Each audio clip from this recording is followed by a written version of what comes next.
Hi, dear listener, and welcome to another delightfully drowsy journey through history.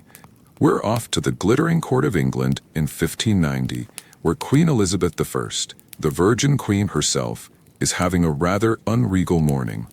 Her Majesty's trying to dress for a grand diplomatic audience, but her wardrobe has other plans. Think ruffs that flop, corsets that creak, and a gown that fights back. We'll follow Elizabeth through a day of fashion fiascos that'll make even the stuffiest courtier giggle. If you're ready to trade your modern comforts for a peek into this royal romp, settle in, dim the lights, and perhaps turn on a fan for that soft hum. If you enjoy this journey, do give a like, subscribe, and whisper in the comments where you're tuning in from. Now, let's lace up our corsets and dive into the chaos. Carefully, mind you, 'tis a fine morning in 1590, and you're Queen Elizabeth I, the Gloriana of England, leaping out of bed in Whitehall Palace with the grace of a startled goose, because your pet ferret, Sir Whiskers, has decided your velvet slipper is a gourmet snack. God's teeth, Sir Whiskers, you furry traitor, you screech, your voice echoing through the marble columns as you chase him around your canopied bed, its faded red velvet drapes flapping like a matador's cape in a bullfight. The little beast scampers off with the slipper, leaving a trail of nibble marks, and you flop back onto the bed with a dramatic thud, wailing, "I rule an empire, but I can't rule a ferret. Where's the justice in this realm?" Your chambers are a regal mess, a roaring fire in the hearth, a pile of gowns that could crush a knight, and a velvet slipper that's now a ferret's trophy. You clap your hands, regally of course, and in rushes Lady Margaret, your lady-in-waiting, with a tray of jewels that shimmer like a dragon's hoard. But in her haste to bow, she trips over the ferret's latest victim, another slipper, and the tray goes flying. A ruby ring lands in your wash basin with a cartoon splash, cartoon bubbles in pale blue popping around it, and you sigh. "Margaret, if I wanted a jewel bath, I'd have ordered a crown-shaped tub." She scrambles to fish it out, her face redder than your best gown, while you chuckle. Ruling England is serious business, but your mornings? They're a right royal circus. You sweep into the dressing chamber, ready to dazzle the Spanish envoys. But first, you've got to survive the corset, a beast of whalebone and silk that's more torture device than fashion. "Lace me up, Margaret," you bellow, bracing yourself like you're facing the Armada. Margaret tugs the laces with all her might, her tiny cartoon hands shaking, her face scrunching up like a walnut, cartoon stars in pale yellow popping around her head. The corset creaks with a loud squeak like a rusty gate, and you gasp. "God's bodkins, Margaret, are you trying to turn me into a lute string?" Your eyes bulge out, cartoon sweat drops flying, as you wheeze, "I'm a queen, not a sausage roll. Have mercy." Just when you think you might actually pop, a lace snaps with a cartoon twang, smacking Margaret's nose with a boing sound. She tumbles backward, cartoon stars swirling as she yelps, "Your Majesty, I swear I didn't mean to turn you into a pie crust." You stagger forward, clutching the vanity, your ruff flopping like a sad pancake, and shriek, "I'll never breathe again. Fetch me a fan, I'm turning into a boiled lobster." Margaret scrambles to find a new lace, her cartoon legs wobbling, while you fan yourself dramatically, muttering, "If this corset doesn't kill me, the Spanish might." You finally get laced up, barely, and stagger onward, praying the gown doesn't join the rebellion. Now that the corset's tamed, sort of, it's time for the gown. A faded pink silk masterpiece, so heavy, you're sure it could anchor a ship. Lady Blanche, your other lady-in-waiting, helps you into it, her tiny cartoon legs wobbling under the weight. "This gown weighs more than my throne," you grumble, feeling like a walking tapestry. The crowning glory is the ruff, a massive, starched collar of white lace that's supposed to frame your face like a halo, but instead makes you itch like you've rolled in a haystack. Blanche pins the ruff in place, but the starch is as limp as a court jester's hat, and it flops to one side with a sad plop.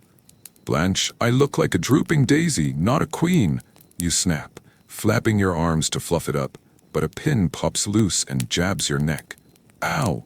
Your eyes bulge out, cartoon stars in pale yellow circling your head as you swat at the ruff, tearing it with a loud "Rip!" The whole thing flies off, landing on your head like a floppy hat. Cartoon sparkles flying as you shriek, "I'm a queen, not a court fool. Why does this ruff hate me?" Blanche gasps, pricking her finger on another pin. Her eyes pop out with a pop effect, cartoon tears streaming as she wails. "Your Majesty, I'm so sorry." You can't help giggling at the mess, muttering, "At this rate, I'll meet the Spanish with a ruff for a crown. Fetch me a smaller one, click." Next up, jewels. A queen must sparkle after all. Lady Margaret brings a tray of treasures, a pearl necklace, a ruby brooch, and a golden chain with emeralds that scream, "I'm richer than you." "The emeralds, Margaret," you declare, holding up the chain with a regal nod. But as you try to clasp it, the chain catches in your ruff, tangling in the lace like a spider in a web. "Uh-oh. God's wounds, not again," you cry, tugging at it with cartoon sparkles flying. But it's stuck, tighter than a tax collector's grip, the ruff stretching comically with a boing sound. Margaret dives in to help, her tiny hands flailing as she pulls, her face scrunching up with cartoon sweat drops flying in pale blue. But she yanks too hard, and the ruff rips off completely, flying across the room like a frisbee. Whoosh! It lands on a candelabra, spinning like a lopsided crown, and you shriek. I'm starting to think this necklace is cursed. Perhaps the French Duke wants me to look like a jester. Margaret's eyes pop out in panic, cartoon tears streaming as she wails, "Your Majesty, I didn't mean to turn you into a lace tornado." She finally frees the necklace, but not before it leaves a green smudge on your ruff. Emerald dust, of course.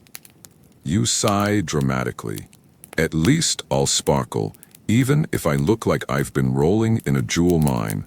Fetch me a new ruff, Margaret, before I banish lace from England." With a new ruff, slightly less rebellious, you sweep into the throne room to practice your speech for the Spanish envoys. The room's a stunner. A golden throne, marble columns, and a tapestry of your Armada victory that makes you look like a goddess. If goddesses had ruffs that mutiny. You've penned a speech to dazzle the envoys, a mix of flattery and steel. "Lords of Spain, under my reign, England shines," you declare, pacing with regal flair, your voice booming like a cannon. But as you turn to emphasize a point, your foot catches on that blasted velvet slipper, the same one Margaret tripped over this morning. You slip with a cartoon squeak, arms flailing like a windmill, and let out a banshee like God's bodkins. Cartoon stars and pale yellow circling your head as you crash onto the throne with a thud. Your ruff flops over your face like a soggy pancake, and you flail dramatically, shrieking, "I meant to conquer Spain, not my own slippers." "I'll banish these fiends to the tower." Lady Blanche lunges to catch you, her tiny arms stretching comically long with a stretch sound. But she's too late. She trips over her own feet, landing with a plop, cartoon tears streaming. You dust off your gown, grumbling, "Perhaps I'll deliver the speech sitting down. We're lying down at this rate." The audience hour arrives, and you sweep into the banquet hall, determined to dazzle despite the day's fumbles.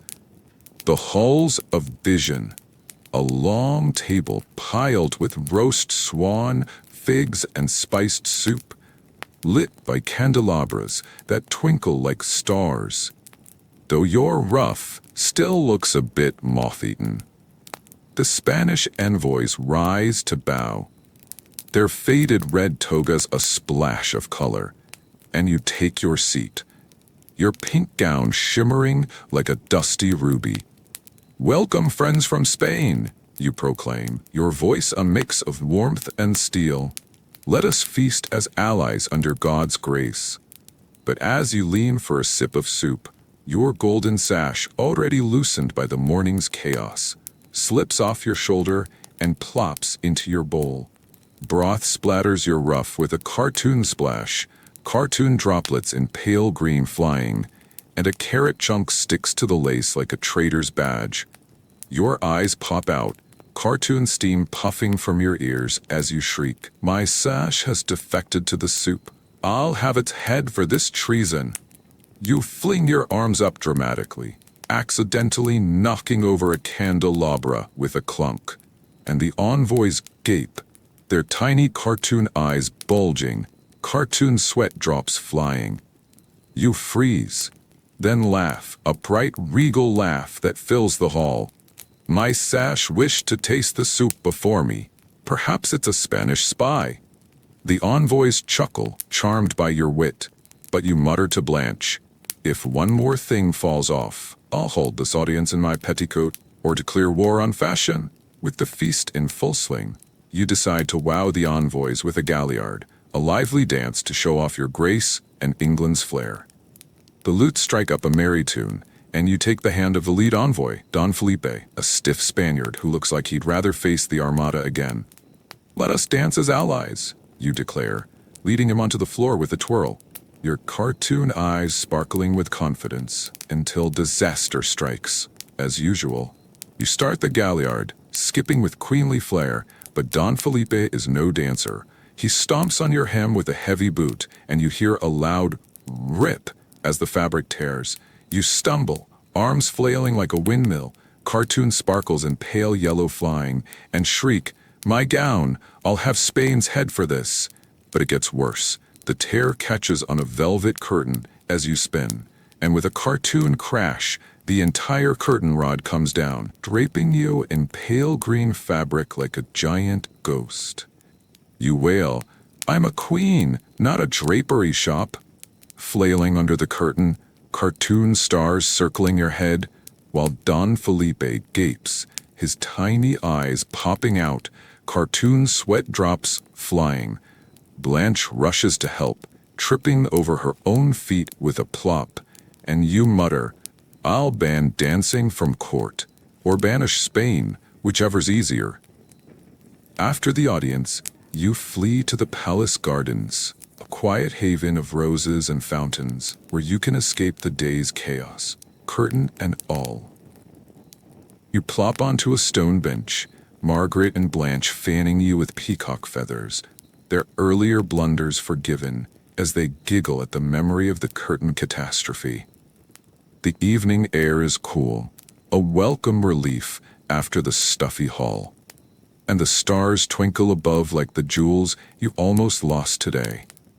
What a day, you sigh, a dramatic grin spreading across your face, your cartoon eyes sparkling with mischief.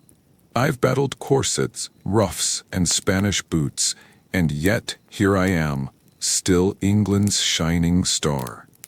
You flop back on the bench, arms spread wide like you're about to conquer the garden, and reflect on the power of fashion in your reign. Your wardrobe isn't just vanity, it's a weapon. Every gown, every jewel, every ruff is a statement. England is strong, wealthy, untouchable, even if your ruff looks like a moth-eaten rag and your sash prefers soup to diplomacy. The Spanish envoys may have seen you draped in a curtain, but they also saw a queen who laughed like a jester, who danced like a whirlwind despite a torn hem. Beauty is power, and you wield it like a scepter, even when it's falling apart, literally. Margaret snorts.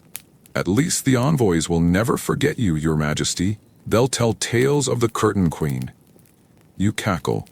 Aye, they'll write ballads about the queen who conquered soup and drapery. Let them try to top that. Back in your chambers, you prepare for bed, the day's chaos finally behind you, though you're still picking curtain lint off your gown. Blanche helps you out of the pink monstrosity, carefully lest another piece tears, and removes the ruff, its pins leaving faint marks on your neck.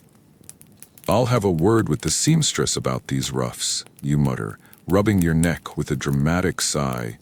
"They're more dangerous than the Spanish Armada, and twice as itchy."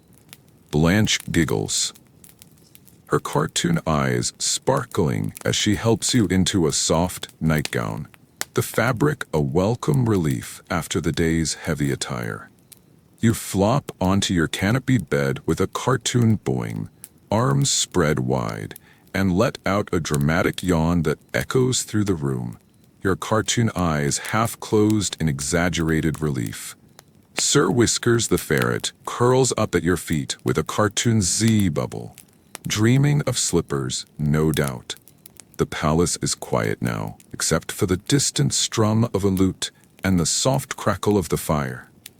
You reflect on the day's mishaps, the corset that squeaked, the ruff that crowned you, the sash that swam, the curtain that staged a coup. But also on the triumph.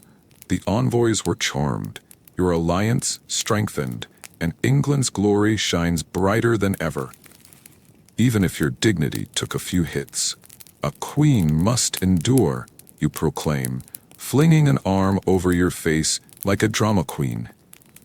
Even if her wardrobe wages war, I'll banish ruffs to the tower tomorrow. You drift off, giggling at the thought, the day's events fading into dreams of diplomacy, dances, and a ruff that doesn't fight back. And so, a day in the life of Queen Elizabeth I comes to a close, leaving behind a legacy of splendor, wit, and a wardrobe that's more rebellious than the Spanish Armada. If you're still awake, I hope you've enjoyed these royal antics. If you're drifting off, let the lutes, gentle strum, carry you to dreamland. Thanks for joining me on this regal romp. Like, subscribe, and comment with your thoughts or what historical tale you'd like to hear next. Until then, sleep well, and may your dreams be as dazzling as Elizabeth's court, minus the wardrobe wars. Welcome to another soothing journey through history.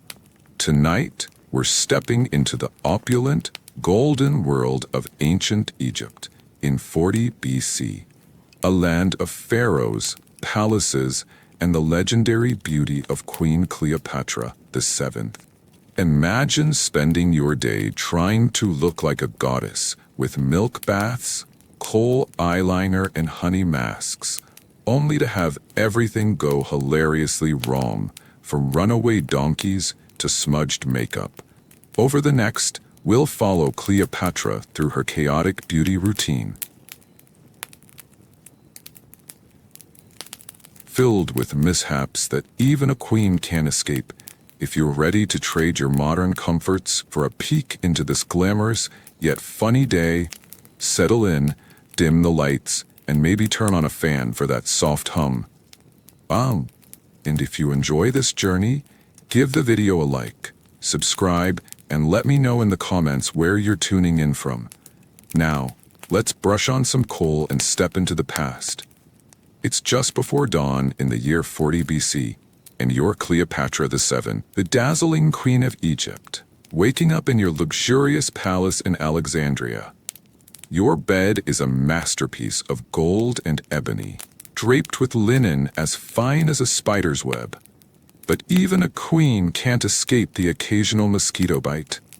You stretch, groaning as the first rays of sunlight sneak through the alabaster windows, muttering to yourself, "Another day of ruling," and looking divine. "Ra, give me strength."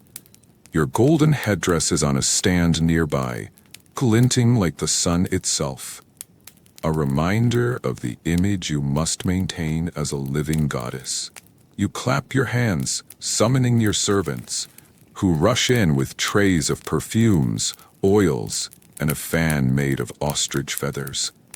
"Prepare my bath," you command, your voice regal but a bit groggy. You're not exactly a morning person. Your favorite servant, Iris, bows low, but in her haste, she trips over your pet cat, Bastet, knocking over a jar of rose-scented perfume. The room fills with the overpowering scent, and you sneeze, glaring at Iris. By the gods, Iris, are you trying to drown me in flowers before breakfast? You snap. But your tone softens as Bastet purrs and rubs against your leg. You scoop her up, muttering, "At least someone here knows how to behave." You slip into a simple linen robe, your bare feet padding across the cool stone floor as you head to the bathing chamber. Today is a big day. You're hosting a banquet for Roman envoys, and you need to look every bit the divine queen they expect. But as you'll soon discover, beauty in ancient Egypt comes with its fair share of chaos. You arrive at the bathing chamber, a stunning room with a sunken pool tiled in lapis lazuli, its walls painted with lotus flowers and ibis birds. Your servants have prepared a milk bath, a luxury you're famous for. Rumor has it you bathe in donkey milk to keep your skin soft and radiant. Make sure it's fresh, you order, settling into the pool as Iris pours the milk from a clay jar. The warm milk feels divine, and you close your eyes, imagining how radiant you'll look at the banquet, until a loud braying noise shatters your peace. You open your eyes to see a donkey, the very one whose milk you're bathing in, charging into the chamber, dragging a servant behind it. "What in the name of Hathor?" you exclaim, as the donkey, spooked by a stray cat, kicks over the remaining milk jar and bolts out the door. Milk splashes everywhere, soaking Iris, who slips and lands in the pool with a splash, her kohl eyeliner smudging down her face like a sad raccoon. "Iris, you were supposed to milk the donkey, not bring it to my bath," you shout, trying to sound regal while covered in milk. Iris scrambles out, muttering apologies, and chases after the donkey, leaving you to laugh despite yourself.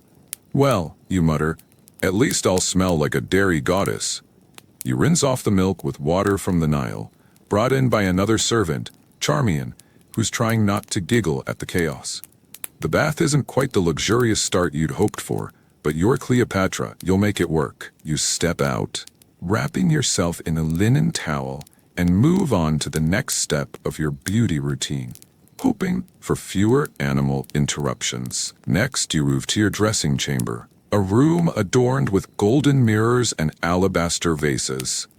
You sit on a cushioned stool, and Charmian brings a tray of makeup, kohl eyeliner, malachite eyeshadow, and red ochre for your lips. Kohl is your signature look, a black paste made from galena and soot, used to line your eyes and protect them from the sun's glare. "Make me look like a goddess," you tell Charmian, who nods eagerly and hands you a small stick to apply the kohl.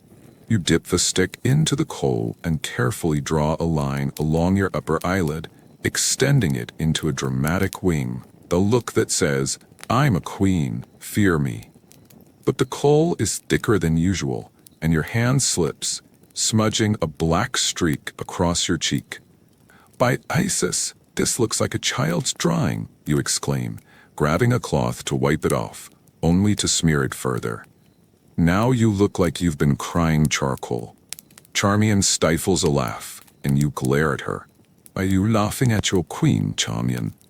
She shakes her head quickly, but her eyes betray her amusement. You try again, but a sudden gust of wind from an open window blows dust into your eye, making you blink at the worst moment. The kohl stick jabs your eyelid, and you yelp, dropping it onto your lap, where it leaves a black streak on your pristine linen robe. "This is a disaster," you groan, tossing the stick aside. Charmian, ever loyal, steps in to fix the mess, carefully reapplying the kohl while you mutter, "If ruling Egypt were as hard as this, I'd have given up long ago."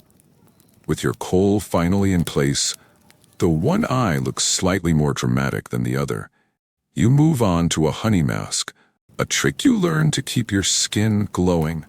Honey is a luxury in Egypt, prized for its healing properties, and you've ordered a fresh batch from the royal apiary. Iris brings a small jar of golden honey, and you scoop out a generous amount, smearing it across your face. "This will make me shine like Ra himself," you say, closing your eyes as the sticky sweetness settles on your skin.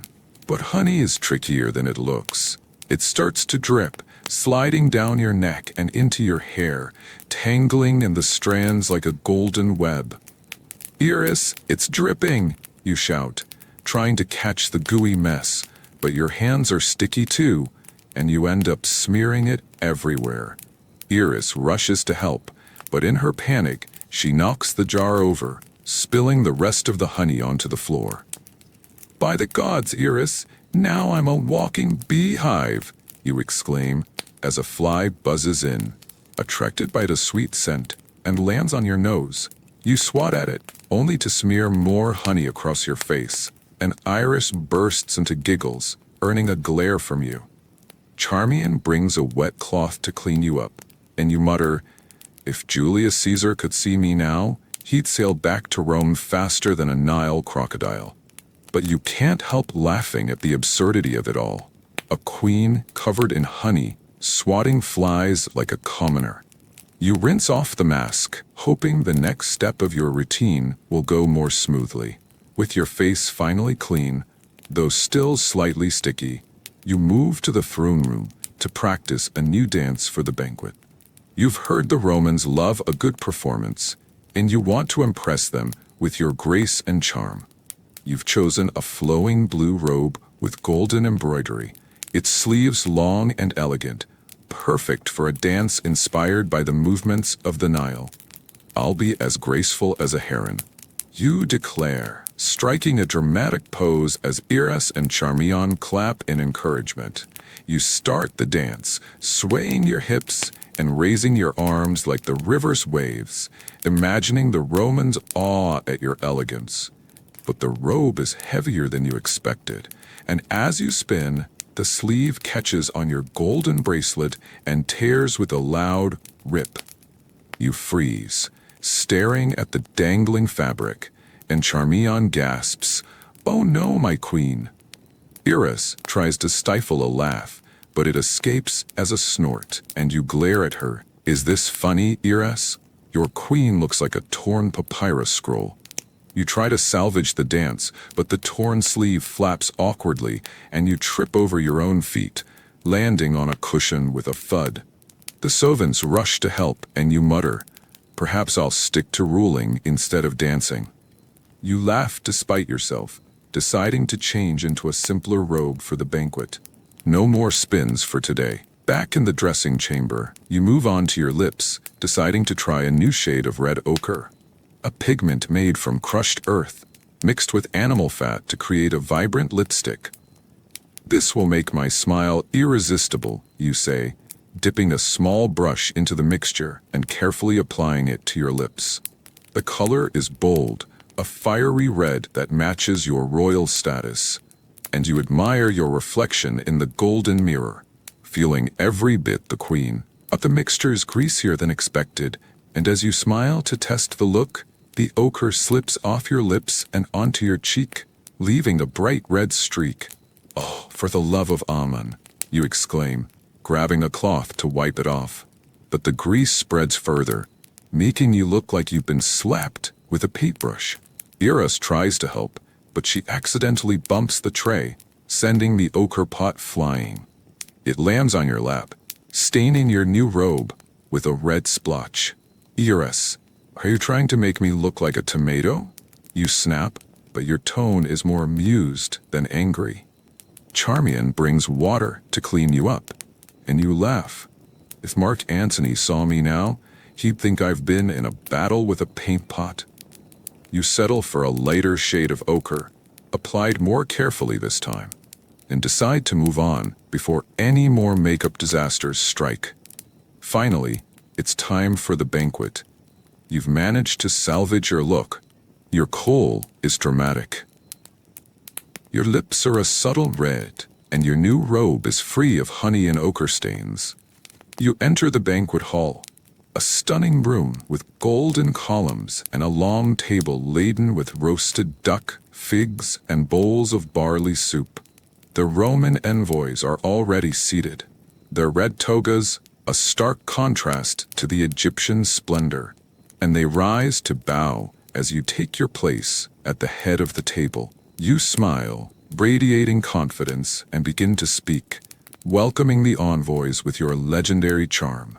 Friends from Rome, let us feast as allies under the gaze of Ra, you say, gesturing to the table. But as you lean forward to pick up your spoon, your heavy golden necklace, a gift from your father, Ptolemy XII, slips off your neck and lands with a splash in your bowl of soup.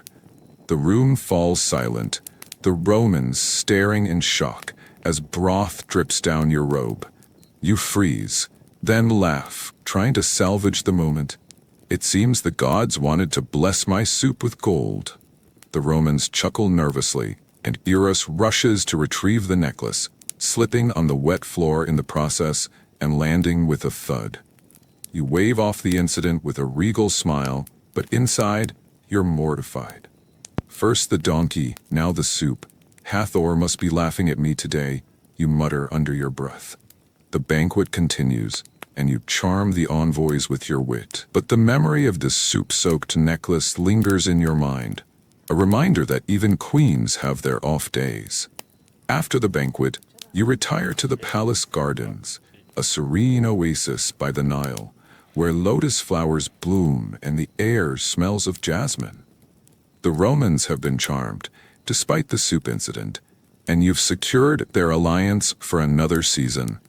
You sit on a golden chair, Iris and Charmian fanning you with ostrich feathers, their earlier mishaps forgiven. The night is cool, a welcome relief after the day's heat, and the stars glitter above like the jewels in your crown. You reflect on the day's chaos, the runaway donkey, the smudged coal, the honey mask, the torn sleeve, and the necklace in the soup. Being a queen is harder than ruling an empire, you muse, a smile tugging at your lips. You've always known beauty is power in Egypt. A queen must look divine to command respect, to be seen as a living goddess. But today reminded you that even goddesses have their clumsy moments. Your servants giggle at the memory of the donkey, and you join them, your laughter echoing over the Nile. For a moment, you're not just a queen. You're a woman, laughing at the absurdity of it all. Back in your chamber, you prepare for bed, the day's chaos finally behind you. Eros helps you remove your headdress, its weight a relief to shed, and Charmian brings a basin of water to wash the last traces of coal and ochre from your face. You slip into a simple linen nightgown, the fabric soft against your skin, and lie down on your golden bed, Bastet the cat curling up beside you with a contented purr. You reflect on the banquet. The Raymonds were impressed. Your alliance is secure, and despite the mishaps, you looked every bit the queen they expected. But you can't help chuckling at the memory of the donkey, the honey, and the sip-soaked necklace. Even a goddess has her off days, you murmur to Bastet, who yawns in agreement. The palace is quiet now, except for the distant lapping of the Nile and the soft hum of crickets. As you close your eyes, the day's events fade into the background, replaced by dreams of beauty, power, and the gentle flow of the river. Another day as Cleopatra is done, and you've survived, mishaps and all. And so a day in the life of Cleopatra comes to a close, leaving behind a legacy of beauty, charm, and a few hilarious mishaps in the heart of ancient Egypt. If you're still awake after this 90-minute journey, I hope you've enjoyed these royal antics. If you're drifting off, let the Nile's gentle flow carry you to dreamland. Thanks for joining me. Like, subscribe, and now off to dreamland, and comment with your thoughts, or what historical tale you'd like to hear next. Until then, sleep well, and may your dreams be as golden as Cleopatra's headdress. Welcome to another soothing journey through history. Tonight, we're stepping into the sun-baked, dusty world of ancient Egypt, around 2500 BC, a land of pharaohs, pyramids, and the forgotten art of bread-making, a daily task that fed both workers and gods. Imagine spending your day grinding grain, kneading dough, and baking under the scorching sun, all while trying not to get sand in your bread or accidentally offend a visiting queen. Over the next, we'll follow a baker named Kedi through his long, flour-dusted day, joined by a surprising visitor, none other than the great Queen Hatshepsut herself. If you're ready to trade your modern comforts for a peek into this ancient craft, settle in, dim the lights, and maybe turn on a fan for that soft hum. Oh, and if you enjoy this journey, give the video a like, subscribe, and let me know in the comments where you're tuning in from. Now, let's meet our way into the past. It's just before dawn, in the year 2500 BC, and you're Kedi, a baker living in a small village along the Nile River, not far from the bustling city of Thebes. You wake to the sound of a rooster crowing and the gentle lapping of the Nile against the riverbank. A signal that another long day of bread-making is about to begin. Your house is a simple mud brick hut with a flat roof, where you slept to escape the heat. The air is already warm, even at this early hour, and the sand under your reed mat has left a gritty imprint on your back. You groan, scratching at a mosquito bite, and mutter to yourself, "Another day of grinding grain. May the gods give me strength and fewer bugs." You roll off the mat, your bare feet hitting the cool dirt floor, and splash your face with water from a clay jug. Breakfast is a simple affair. A piece of yesterday's bread, slightly stale but still edible, and a handful of dates, which you eat while shooing away a cat that's chasing a mouse around your tiny room. You pull on your white linen kilt, the only piece of clothing you own, and grab your grinding stone and basket of emmer wheat. You're a baker for the workers building the Great Pyramids, and bread is your life. Literally, it's not just food, it's the payment you'll give to the laborers, a currency of sustenance in this land of pharaohs. As you step outside, the sun is just rising over the Nile, painting the sky a fiery red. You head to the communal bakery, ready to start your day. You arrive at the communal bakery, a simple, open-air structure with a thatched roof to shield you from the sun. The air smells of dust, grain, and the faint tang of the Nile. Other bakers are already there, chatting about the latest gossip, something about a crocodile stealing a fisherman's catch. And you join them, setting up your grinding stone. Your first task of the day is to grind emmer wheat into flour, a back-breaking job that'll take hours. You kneel on a reed mat, place a handful of grain on the stone, and start grinding with a smaller stone, your arms moving back and forth in a steady rhythm. The work is exhausting, and sweat drips down your forehead, stinging your eyes. The sun is rising higher now, and the heat is relentless. You're starting to feel like a loaf of bread baking in the oven. To make matters worse, a gust of wind blows a pile of sand into your grain basket, and you groan, muttering, "Oh, great!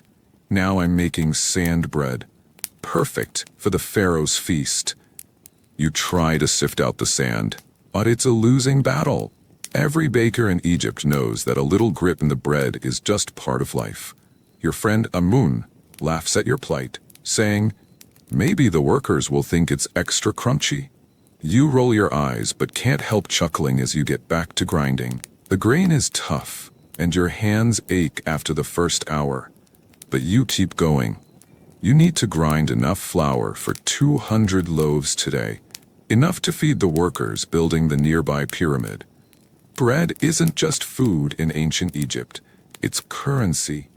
The workers are paid in bread and beer, And if you don't produce enough, you'll have a mob of hungry laborers banging on your door. So you grind and grind, your arms burning, your back aching, and your patience wearing thin. By late morning, you've finally ground enough flour for the day's baking. Your arms feel like they're made of papyrus, but there's no time to rest. You need to start kneading the dough. You dump the flour into a large wooden bowl, add water from a clay jar, and a pinch of salt from a sack. The Nile water is a bit murky, but you've learned not to think too hard about what's in it. You mix the ingredients with your hands, the dough sticking to your fingers like a clingy child. By the gods, why does it always stick like this? You grumble, trying to scrape the gooey mess off your hands. Amun, who's kneading his own dough nearby, laughs at your struggle. You look like you're wrestling a crocodile, Ketty, he teases, holding up his own perfectly formed dough ball with a smug grin. You glare at him, but can't help laughing as you flick a bit of dough at him. It lands on his kilt with a satisfying splat, and he yelps, "You'll pay for that." The two of you share a chuckle, the kind of camaraderie that makes long days bearable. But the dough isn't done with you yet. It's too sticky, so you add more flour, only to realize you've added too much, and now it's crumbling like sand. You sigh, starting over, muttering to yourself, "If I wanted to make sand bread, I'd just bake the desert." Kneading takes time, and your hands are covered in dough by the end of it. You finally get the consistency right, soft but firm, perfect for shaping into loaves. You divide the dough into small rounds, your fingers moving quickly despite the ache, and set them aside to rise under a cloth. The sun is high now, and the heat is unbearable, but you're one step closer to baking, a small victory in a day full of floury chaos. With the dough ready, it's time to bake. You head to the clay oven, a dome-shaped structure made of mud and straw, already glowing with heat from the fire inside. You stoke the fire with dried palm fronds, the flames leaping up with a crackle, and the heat hits you like a slap from Ra himself. "By the gods, I'm baking myself along with the bread," you mutter, wiping sweat from your brow. You shape the dough into flat, round loaves, placing them on a wooden paddle to slide into the oven. But baking is a tricky business. The oven is too hot, and the first loaf comes out burnt to a crisp, looking more like a lump of charcoal than bread. You groan, tossing it aside. Maybe the village dogs will eat it. You try again, this time lowering the heat. But now the loaf is undercooked, a doughy mess that sticks to the paddle. A moon peeks over and laughs. "At this rate, Ketty, you'll be feeding the crocodiles, not the workers." You roll your eyes, but his teasing gives you an idea. You shape the next loaf into a crocodile's head, just for fun, and it bakes perfectly, earning a grin from Amun. As you pull the crocodile loaf out, a village child sneaks up and grabs it, gunning off with a giggle. You shout after him, "That's for the workers, you little thief." But he's already gone, leaving you to laugh despite yourself. You keep baking, finally getting the hang of the oven's temperamental heat, and soon you have a pile of golden loaves ready for the workers. As you're stacking the freshly baked loaves, a commotion erupts outside the bakery. You peek out and nearly drop your paddle. Queen Hatshepsut herself is approaching, surrounded by her entourage of guards and scribes. Hatshepsut, one of Egypt's greatest female pharaohs, is inspecting the villages supplying the pyramid workers. And today, she's chosen your bakery. Her golden headdress gleams in the sun, and her blue kilt is adorned with symbols of power, making her look like a goddess descended to earth. You bow low, your heart racing. Hatshepsut is known for her strict standards, and a bad impression could cost you your livelihood. "Greetings, great queen, daughter of Amun-Ra," you stammer, trying to sound respectful while sweating buckets. She nods, her expression stern, and begins inspecting your loaves. "These are for the workers building my father's pyramid?" she asks, her voice sharp. You nod, holding up a loaf, but in your nervousness, you drop it right into the sand. "Oh no, not again," you mutter, earning a raised eyebrow from Hatshepsut. Amun whispers, "Nice one, Keti. Now she'll feed us to the crocodiles." But to your surprise, Hatshepsut smiles faintly. "Sand in the bread is a small price for honest work," she says, picking up another loaf. "Keep feeding my workers well, and the gods will bless you." She leaves with her entourage, and you collapse in relief, muttering, "I'll take sand over crocodiles any day." With the bread baked, it's time to deliver it to the pyramid workers. You load the loaves into a large basket, balancing it on your head, and set off toward the construction site, a massive pyramid rising against the horizon, a monument to Pharaoh Khufu. The journey is short, but grueling under the midday sun, and by the time you arrive, your kilt is soaked with sweat, and you're dreaming of a dip in the Nile. The workers are hauling massive limestone blocks, their chants echoing across the site. They're a rough bunch, covered in dust and sweat, but they grin when they see you coming. "Keti's here with the bread," one shouts, and soon you're surrounded by hungry laborers. You hand out the loaves, each one a payment for their day's work. Bread and beer are the currency of the pyramid builders. One worker, a burly man named Ta, tries to trade his loaf for an extra jug of beer, winking at you. "Come on, Keti, I hauled 20 stones today. Give me a break." You laugh, shaking your head. "You'll eat the bread and thank me for it." "Pa, beer doesn't build pyramids." The workers devour the bread, some breaking off pieces to share with their friends. You notice a few grimaces, probably from the sand, but no one complains too loudly. They're grateful for the food, and you feel a small swell of pride, knowing your bread keeps them going. As you hand out the last loaf, you sit down for a moment, watching the pyramid rise, stone by stone, a testament to the power of Egypt and the power of bread. As you return to the bakery, you take a moment to reflect on the importance of bread in ancient Egypt. Bread isn't just food here. It's life itself. It's the staple of every meal, from the humblest farmer to the mightiest pharaoh. It's so essential that it's even used as payment for workers, a kind of edible currency that keeps the entire kingdom running.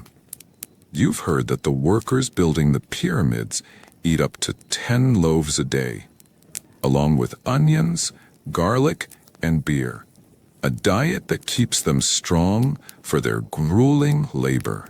But bread is also sacred. In temples, priests offer loaves to the gods, placing them on altars alongside honey, fruit, and wine.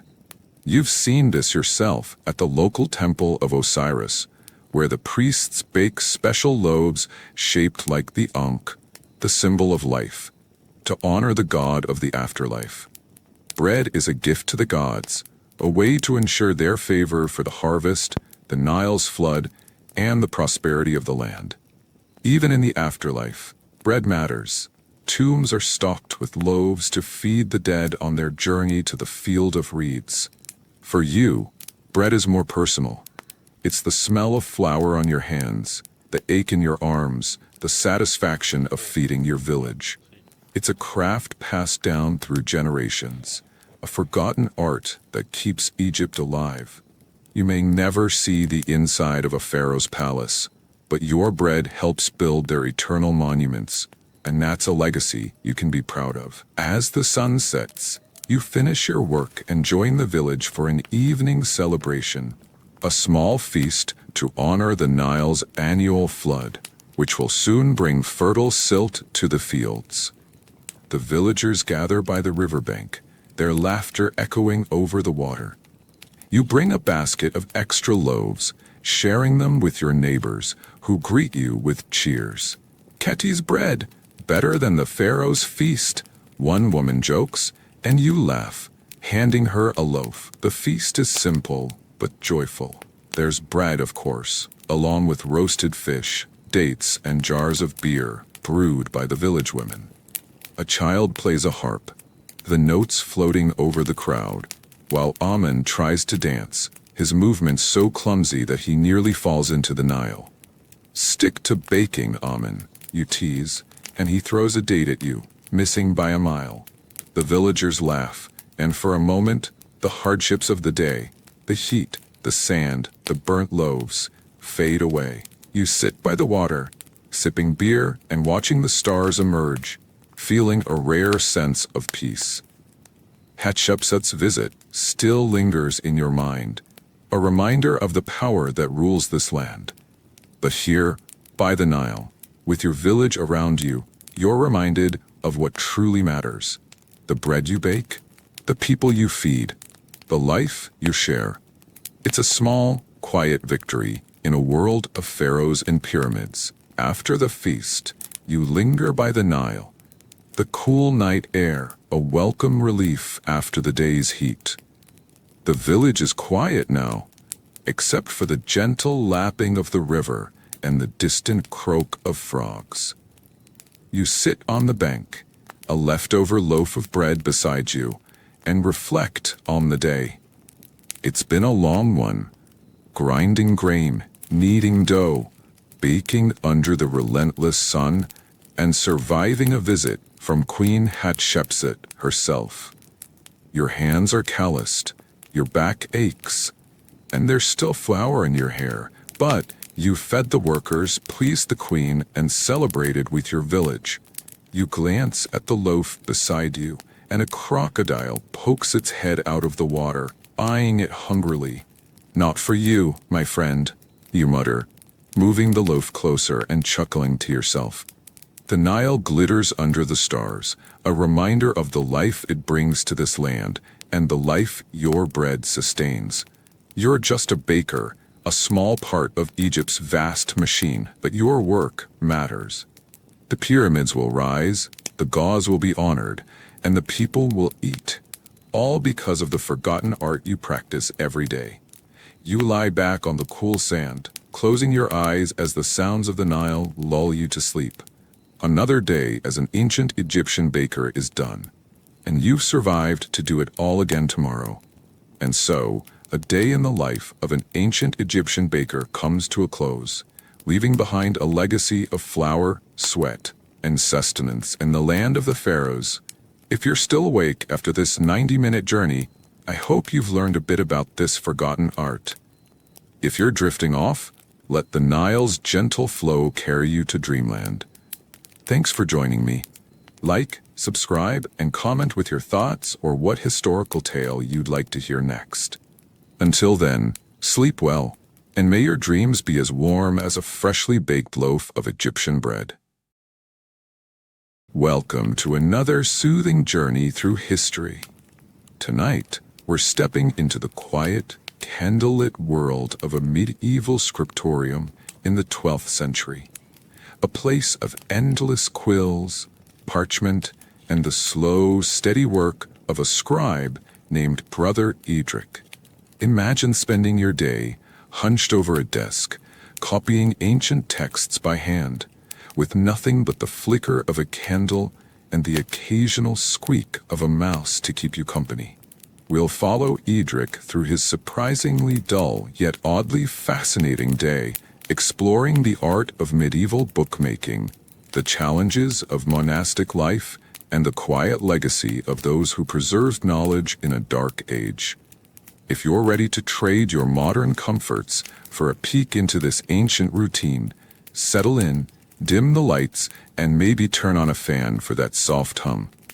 Oh, and if you enjoy this journey, give the video a like, subscribe, and let me know in the comments where you're tuning in from. Now, let's turn the page and step into the past. It's just before dawn in the year 1150, and your brother Edric, a monk and scribe living in a Benedictine monastery in northern England. You wake to the sound of the morning bell, its deep clang echoing through the stone corridors of the monastery, a signal for the first prayers of the day. Lauds. Your cell is a tiny room, barely big enough for a straw bed, a wooden stool, and a small table. The walls are cold stone, and the air is so chilly you can see your breath, like tiny clouds in the dim light filtering through a narrow window.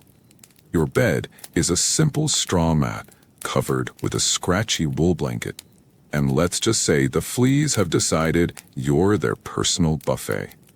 You roll out of bed, your joints creaking from the cold, and kneel on the icy floor to say a quick prayer.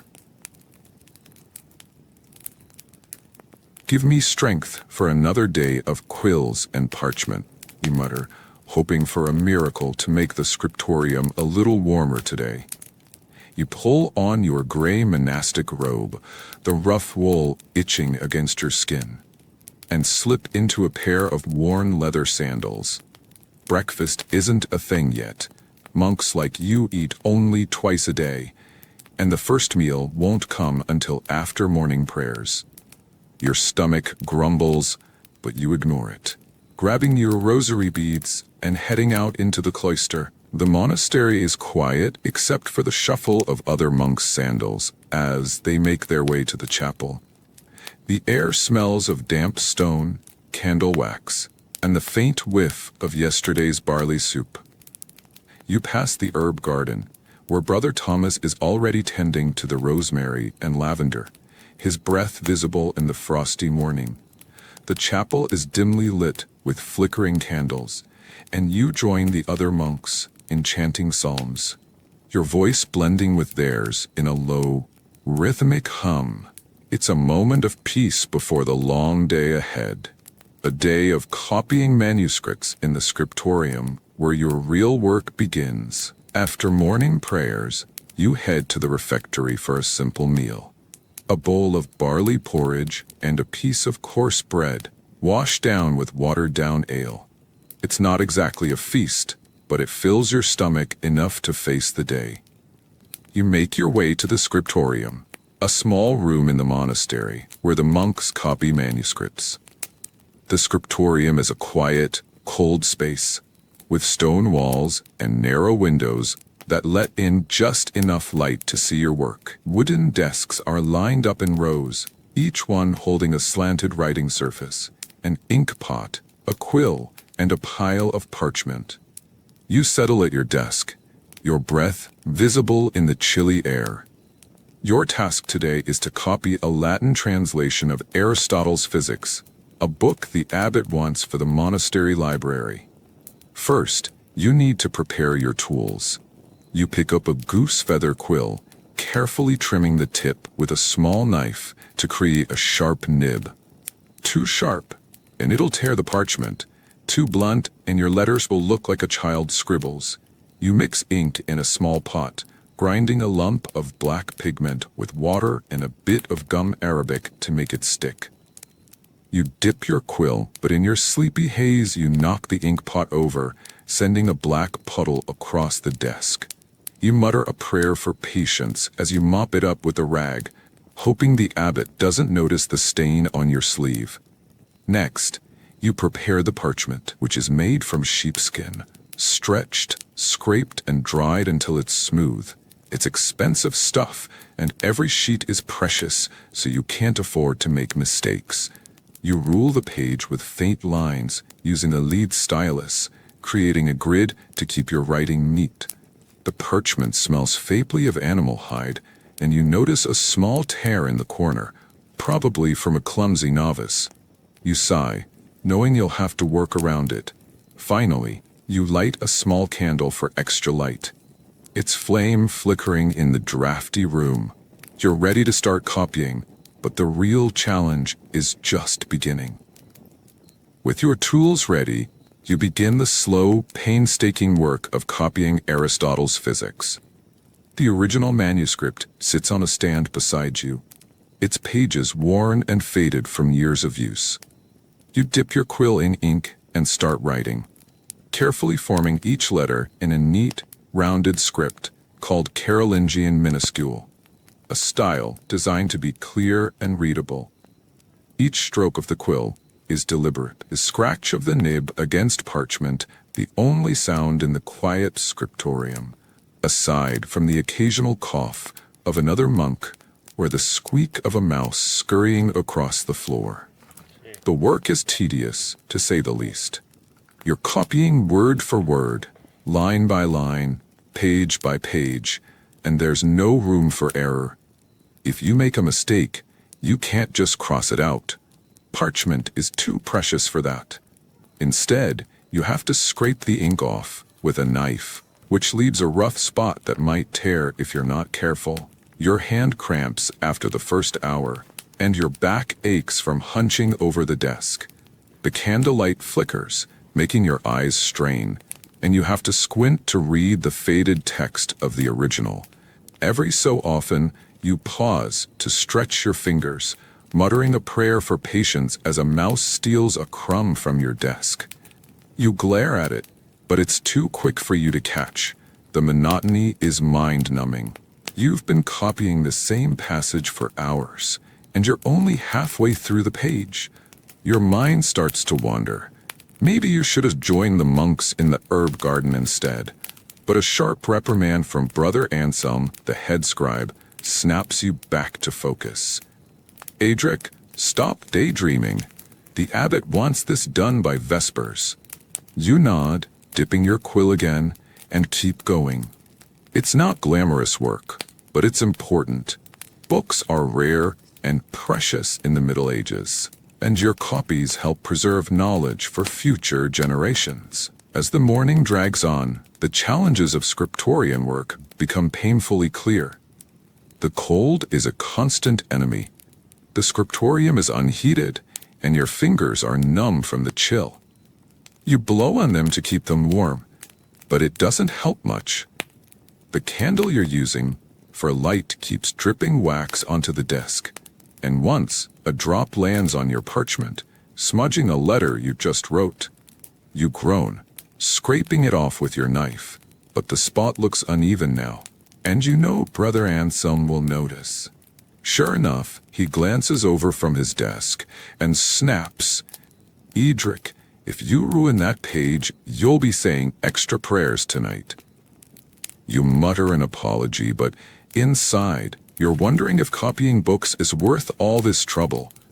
Then, there's the ink.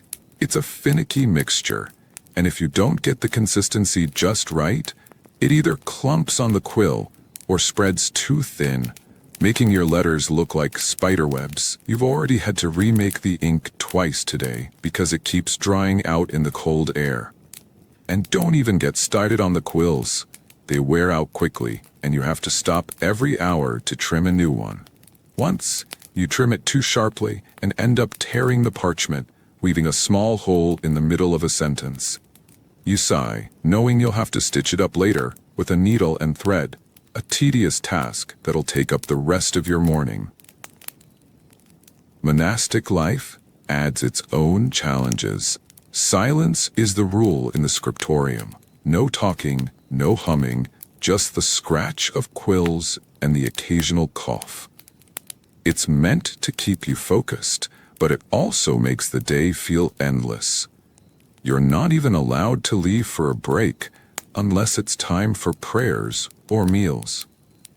Your stomach grumbles as you think of the midday meal, more bread and a bowl of watery vegetable stew, but that's still hours away. For now, you're stuck at your desk, copying line after line with only the mice for company. Finally, the bell rings for sext, the midday prayer, signaling a break from your work. You set down your quill, stretch your cramped fingers, and join the other monks in the chapel for a brief service.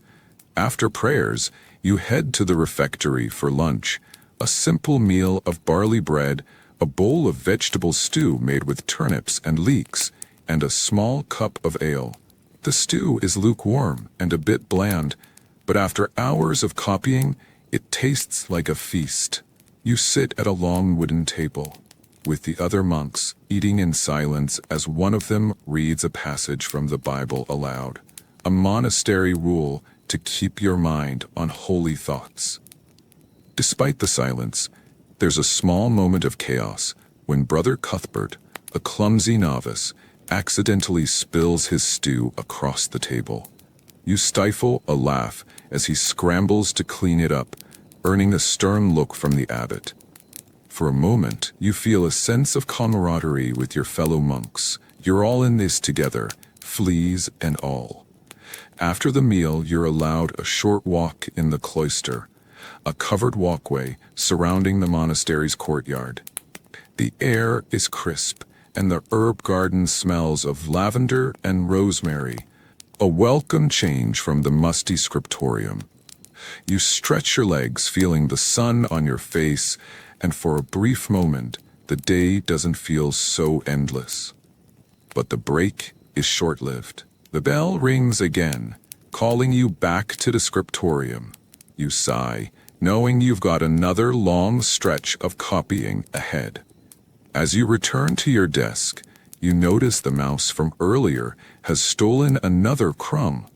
You're starting to think it's mocking you. You dip your quill in ink and get back to work, the scratch of the nib against parchment filling the quiet room once more. As the afternoon sun filters through the scriptorium's narrow windows, you take a moment to appreciate the importance of your work. Books in the Middle Ages are rare and precious. There's no printing press yet, so every book has to be copied by hand. Monasteries like yours are the guardians of knowledge, preserving ancient texts like Aristotle, the Bible, and the writings of early Christian fathers. Without scribes like you, this knowledge would be lost to time, buried under the chaos of the times. The manuscript you are copying, Aristotle's Physics, is part of the monastery's growing library, a collection that will be used by monks, scholars, and even visiting nobles. But copying isn't just about the words, it's an art form. You're not just writing, you're creating a book that might last for centuries. Every so often, you add a decorative touch, like an illuminated initial, a large, ornate letter at the start of a chapter, painted with red and blue ink and a bit of gold leaf. It's a small moment of creativity in an otherwise monotonous day, and you take pride in making the letter as beautiful as you can, even if your hand shakes from the cold. The process of making a book is a labor of love. The parchment comes from sheepskin, prepared by other monks who spend days scraping and stretching the hides. The ink is made from oak galls and iron salts, a recipe that took years to perfect. The quills are plucked from geese, and the gold leaf comes from a merchant in the nearest town, a rare luxury for the monastery. Each book takes months to complete, and a single mistake can ruin weeks of work. But when it's done, it's a thing of beauty, a window into the past, a bridge to the future. You may never see the finished book, but you know your work will live on long after you're gone. By mid-afternoon, the scriptorium feels like a prison.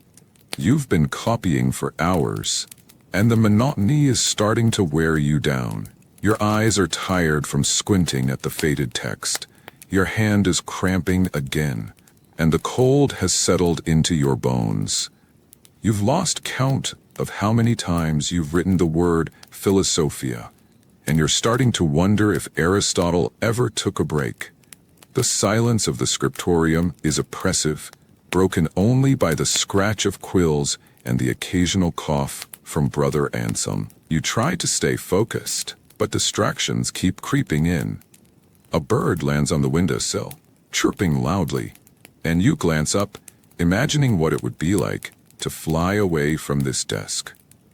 You daydream about the village festival you heard about last week. There'll be music, dancing, maybe even a pie or two. Your stomach grumbles at the thought, and you shake your head, trying to focus. But the candle has burned low, and a puddle of wax has formed on the desk. You must have dozed off for a moment. You jolt upright, hoping Brother Anselm didn't notice, but he's too busy correcting a novice's work to care. The mouse from earlier scurries across the floor again, and you swear it's taunting you now. You toss a crumb at it, but it just grabs the prize and runs off, leaving you to your endless copying. You sigh, dipping your quill in ink, and keep going. The afternoon feels like it'll never end. But you know you have to finish this page before Vespers, the evening prayers, or you'll be stuck here even longer. As the day draws to a close, you finally finish the page you've been working on. It's not perfect. The tear in the parchment made things tricky, and there's a small smudge where your hand slipped, but it's done. You carefully set the page aside to dry, feeling a small sense of accomplishment. You've been working on this manuscript for weeks, and with this page, you're one step closer to completing it. You imagine the finished book on a shelf in the monastery library, where it might be read by scholars, monks, or even a visiting bishop. Scribes like you are the unsung heroes of the Middle Ages, in an era often called the Dark Ages, when wars, plagues, and invasions threaten to erase the knowledge of the past. Monasteries become beacons of learning. The books you copy, texts by Aristotle, Augustine, and the ancient Romans, keep alive the wisdom of antiquity. Without your work, much of this knowledge would be lost forever, buried under the chaos of the times. The manuscripts you create will be passed down for centuries, some even surviving into the modern age, where they'll be studied by historians and marveled at in museums. But your work isn't just about preservation, it's about faith. As a monk, you see copying as a form of prayer, a way to serve God by spreading His word and the wisdom of His creation. Each letter you write is an act of devotion, even if your hand cramps and your eyes ache. You may never leave this monastery, but your manuscripts will travel far beyond its walls, carrying your silent legacy into the future. As the sun sets, the bell rings for Vespers, the evening prayer. You set down your quill, stretch your aching back, and join the other monks in the chapel. The air is warm with the glow of candles, and the familiar chant of psalms fills the space, a soothing rhythm that calms your tired mind. After prayers, you head to the refectory for supper, a simple meal of bread, cheese, and a bowl of lentil soup. The food is plain, but it's filling, and you savor every bite, grateful for the warmth in your belly after a long day. Back in your cell, you light a small candle and kneel for a final prayer, thanking God for the strength to get through another day. You reflect on the pages you copied, the mistakes you made, and the small victories, like the illuminated letter you're particularly proud of. Your hands are stained with ink, your back aches, and your eyes are heavy, but there's a quiet satisfaction in knowing you've done your part to preserve knowledge and serve your faith. You blow out the candle and lie down on your straw mat, the fleas greeting you like old friends. The monastery is silent now, except for the distant hoot of an owl and the faint creak of the wooden roof. As you drift off, the day's work fades into the background, replaced by dreams of parchment, quills, and the endless scratch of writing. Another day as a medieval scribe is done, and you've survived to do it all again tomorrow. And so, a day in the life of a medieval scribe comes to a close, leaving behind a legacy of ink, parchment, and quiet devotion in the heart of a dark age. If you're still awake after this 90-minute journey, I hope you've learned a bit about this ancient craft. If you're drifting off, let the scratch of quills carry you to dreamland. Thanks for joining me. Like, subscribe, and comment with your thoughts or what historical tale you'd like to hear next. Until then, sleep well, and may your dreams be as peaceful as a monk's prayer. Welcome to another soothing journey through history. Tonight, we're stepping into the steamy, bustling world of a Roman bathhouse in the 2nd century AD, a place of relaxation, gossip, and luxury for the citizens of Rome, but a sweaty, exhausting workplace for the unsung workers who keep it running.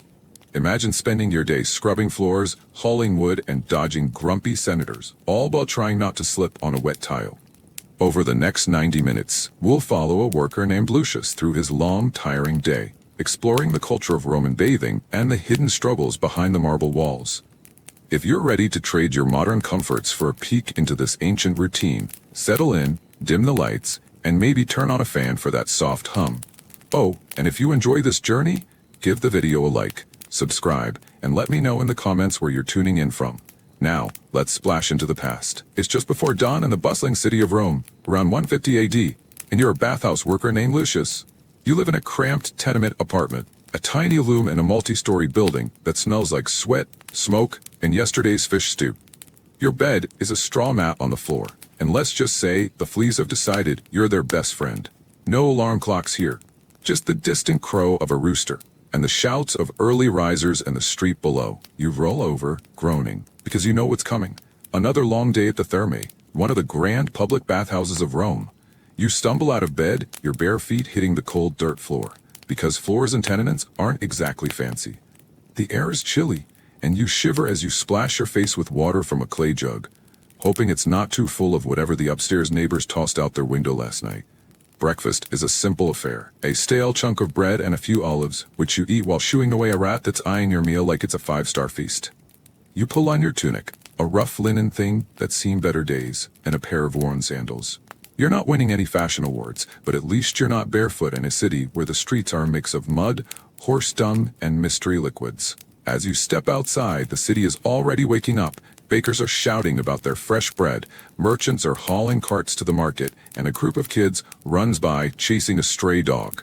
You weave through the narrow, crowded streets toward the bathhouse, a massive building with marble columns and steam rising from its roof. It's the Baths of Trajan, a sprawling complex that can hold thousands of bathers at once, a place of relaxation for the wealthy, but for you, it's just another day of scrubbing, hauling, and sweating. You arrive at the bathhouse just as the first rays of sunlight hit the marble columns. The Thermae is already buzzing with activity. Other workers are rushing around, and the head overseer, a grumpy man named Gaius, is barking orders like he's commanding an army. Your first task of the day is to keep the fires burning in the hypocaust system, the underfloor heating that makes the bathhouse so luxurious. Underneath the floors are a maze of tunnels where fires heat the air, warming the rooms above and the water in the pools. It's a genius system, but it's also a sweaty, smoky nightmare to maintain. You head down to the furnace room, a dark, hot space that smells like charcoal and sweat.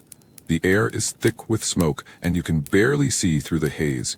Chimneys aren't exactly a thing yet, so the smoke just lingers like an unwanted guest. You grab a bundle of wood from the pile, your arms aching already, and toss it into the roaring fire. The flames leap up, and you shield your face from the heat, wondering if you'll ever get used to feeling like a roast pig. Another worker, a skinny teenager named Titus, drops a log on his foot and hops around, cursing in a way that would make a sailor blush. You can't help but chuckle. Misery loves company after all. Keeping the fires going is a never-ending task. The bathhouse has to stay warm all day, from the frigidarium, the cold room, to the caldarium, the hot room. And if the fires die down, the bathers will complain, loudly. You spend hours hauling wood, stoking the flames, and sweeping ash, all while trying not to pass out from the heat. Gaius pokes his head in every so often, shouting, "Faster, Lucius, the senators are coming at noon. And they'll have my head, if the water's not scalding." You mutter under your breath that he's welcome to stoke the fires himself, but you keep working. After all, you need this job. Your wages, a few bronze coins a day, are just enough to keep you fed and housed. By mid-morning, the fires are roaring, and the bathhouse is ready for its first wave of visitors, but before the doors open, you've got another job, cleaning. The bathhouse is a marvel of engineering, marble floors, mosaic walls, and steaming pools, but it's also a mess. Last night's bathers left behind a trail of oil, food scraps, and who knows what else. You grab a wooden bucket and a stiff brush, muttering to yourself that this is the least glamorous job in Rome. You start in the caldarium, the hottest room, where the steam is so thick you can barely see your own hands. The floor is slick with olive oil. Romans use it to clean themselves, scraping it off with a curved tool called a strigil. But they're not exactly tidy about it. You scrub the tiles, your knees aching, while sweat drips down your face. Just as you're making progress, a wealthy Roman named Senator Flavius bursts in, wrapped in a toga, and immediately slips on the wet floor, dropping his oil flask with a crash. He glares at you like it's your fault, and you mumble an apology while trying not to laugh. Senators. They expect the world to revolve around them, even when they're sprawled on the floor. Next, you move to the frigidarium, the cold pool room, which is a relief after the heat of the caldarium. But the water is murky, full of floating leaves and bits of bread. Someone must have snuck in a snack last night. You scoop out the debris with a net, shivering as the cold water splashes your arms. Gaius yells from the doorway. Hurry up, Lucius, the bathers are arriving. You sigh, wondering if Gaius has ever scrubbed a floor in his life. Cleaning isn't just about looks. It's about keeping the bathhouse running. If the pools get too dirty, diseases like dysentery can spread, and nobody wants to be known as the bathhouse that gave half the city a stomachache. By noon, the bathhouse is packed. Merchants, soldiers, senators, and even a few wealthy women fill the rooms, their voices echoing off the marble walls. The bathhouse isn't just a place to get clean. It's the social hub of Rome. People come to relax, gossip, and make deals, all while soaking in the warm water or sweating in the steam rooms. For you, though, it's the busiest part of the day. Your job now is to serve the bathers, running back and forth with trays of olive oil, strigils, and jugs of water.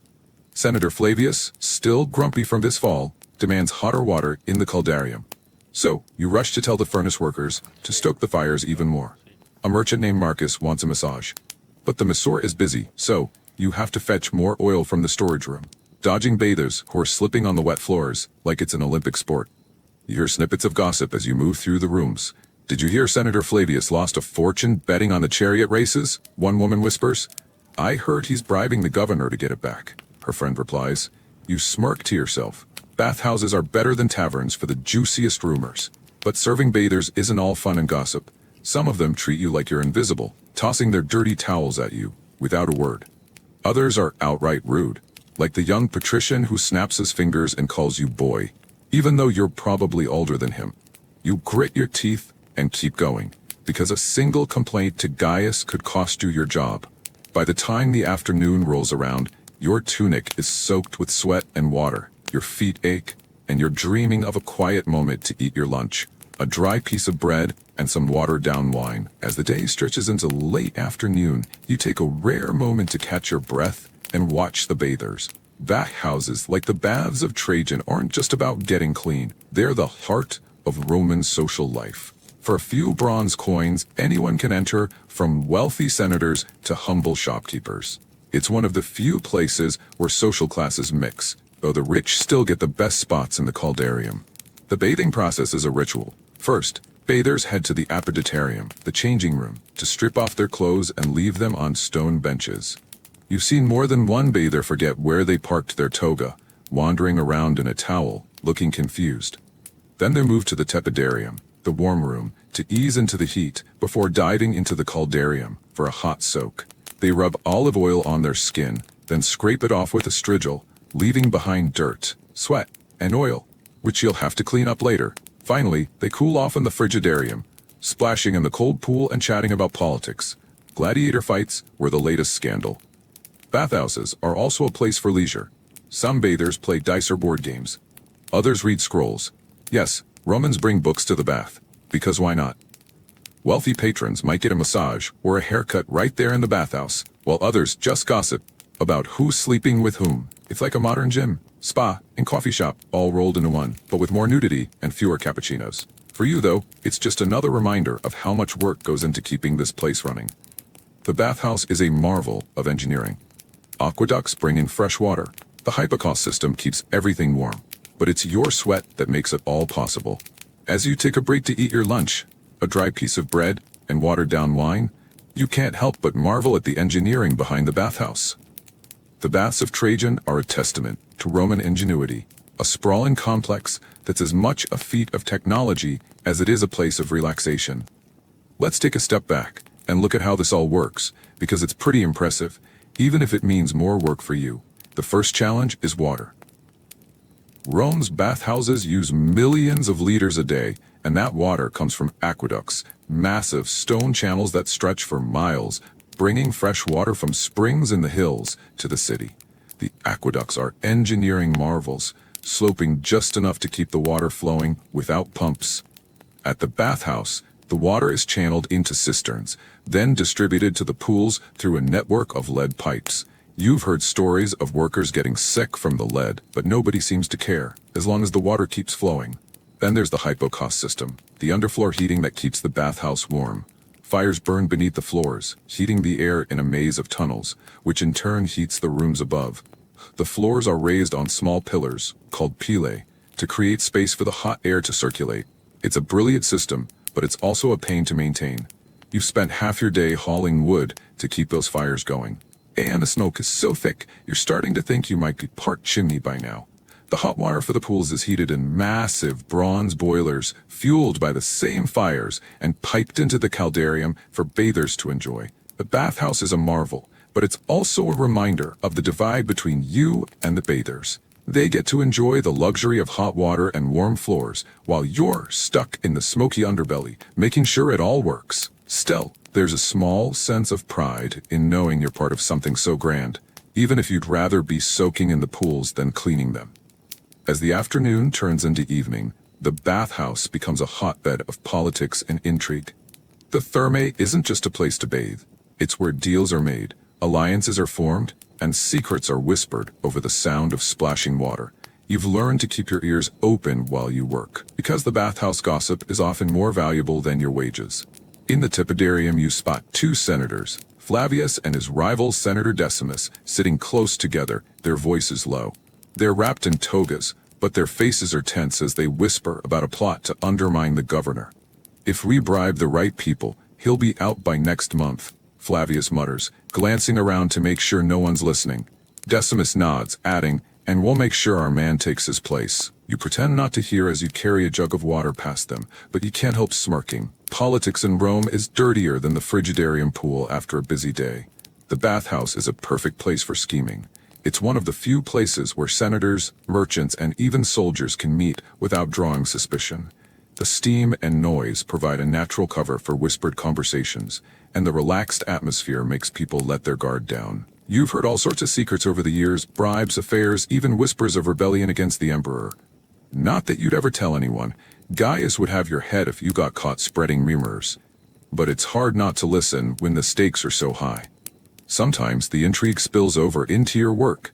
A centurion might demand you fetch him a strigil faster so he can overhear a rival's conversation. Or a merchant might slip you a coin to, accidentally, spill water on someone he doesn't like. You've learned to navigate these situations carefully. After all, you're just a worker, and getting caught in the middle of a political plot could land you in serious trouble. For now, you keep your head down and your ears open, wondering what other secrets the bathhouse will reveal before the day is done. As the sun begins to set, the bathhouse enters its busiest time, the evening rush. This is when the workers who've been toiling all day come to unwind, along with a rowdier crowd looking to drink and socialize. The air is thick with steam and the smell of wine, and the noise level is deafening.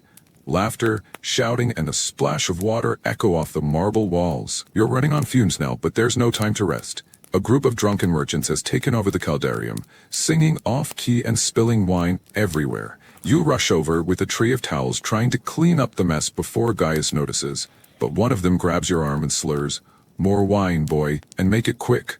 You politely explain that you're not a waiter, but he's too drunk to care, so you fetch a jug of wine just to keep the peace. As you turn to leave, another bather, a soldier fresh from the frontier, accidentally knocks the jug out of your hands and it shatters on the floor. The merchants laugh, but Gaius glares at you from across the room, and you know you'll be paying for that jug out of your wages. The evening rush brings other challenges too. A pipe in the frigidarium springs a leak, flooding the floor, and you have to wade through cold water to fix it, all while bathers complain that their feet are getting wet. A fight breaks out in the tepidarium between two men arguing over a dice game, and you have to call the guards to break it up before they start throwing strigils. By the time the crowd starts to thin out, you're soaked, exhausted, and ready to collapse. But there's a small sense of satisfaction in surviving the chaos. Another day at the bathhouse, and you're still standing. By late evening, the bathhouse finally empties out. The last bathers leave, wrapped in their togas, their voices fading as they head to the taverns for a late dinner. You're exhausted, your arms ache from hauling wood, your knees are sore from scrubbing, and your tunic is a damp mess. But there's a deep sense of relief as the chaos of the day gives way to quiet. You do a final sweep of the bathhouse, picking up stray sandals and wiping down the benches. Gaius counts the day's earnings. muttering to himself about how Senator Flavius tipped less than usual. He tosses you a few bronze coins, your wages for the day, and grumbles, "Good work, Lucius, don't be late tomorrow." You nod, too tired to reply, and head out into the cool evening air. The streets of Rome are quieter now, lit by flickering torches, and the smell of fresh bread wafts from a nearby bakery. You stop to buy a loaf with your earnings, savoring the warm crust as you walk home. Back in your tiny tenement room, you collapse onto your straw mat, the fleas greeting you like old friends. You're too tired to care. As you drift off, the sounds of the city, distant laughter, a barking dog, the clatter of a cart, fade into the background. You reflect on the day, the back-breaking work, the endless demands, the snippets of gossip that remind you Rome is a city of power and secrets. The bathhouse is a place of luxury for some, but for you, it's a place of survival. Still, there's a strange pride in knowing you helped keep this grand machine running, even if you'll never soak in its waters yourself. Another day at the bathhouse is done, and you've survived to do it all again tomorrow. And so, a day in the life of a Roman bathhouse worker comes to a close, leaving behind a legacy of sweat, steam, and survival in the heart of ancient Rome. If you're still awake after this 90-minute journey, I hope you've learned a bit about this ancient routine. If you're drifting off, let the warm waters of the Thermae carry you to dreamland. Thanks for joining me. Like, subscribe, and comment with your thoughts or what historical tale you'd like to hear next. Until then, sleep well, and may your dreams be as steamy as a Roman bathhouse.